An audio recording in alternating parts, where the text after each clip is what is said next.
So I open my laptop, I go onto Google, I type in Kenneth Morgan, Pittsburgh, Pennsylvania. When I clicked on this man's profile picture, my heart literally sank because I was like, oh my God, that's my biological dad. It was March of 2020 and I was talking to my now boyfriend and telling him my adoption story. And after I got through telling him, he asked me if I would ever want to find my biological dad.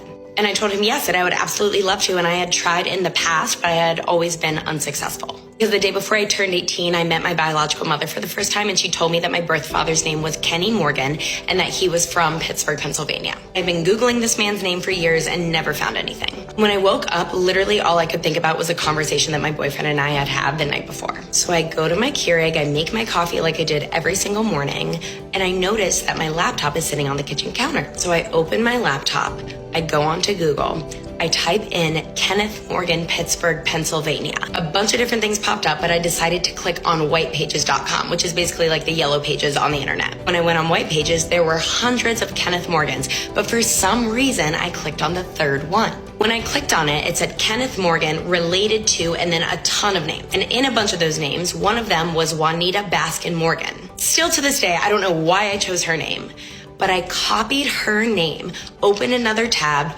went into Facebook, pasted her name into Facebook, found this woman, clicked on her friends list, typed in Kenneth, Kenny. And when I typed in Kenny Morgan, this profile popped up. When I clicked on this man's profile picture, my heart literally sank because I was like, oh my God, that's my biological dad. On his cover photo on Facebook, it was like a pic stitch, a collage of pictures of 5 different kids. And I was like, oh my God, a few of them look like they could be older than me, which would make sense because I knew that I was his 4th child. I went back to White Pages and I paid the premium and I paid 99 cents to unlock this man's phone number, and I decided to text him. And then the conversation that we had and what he had told me that he knew about me was literally insane.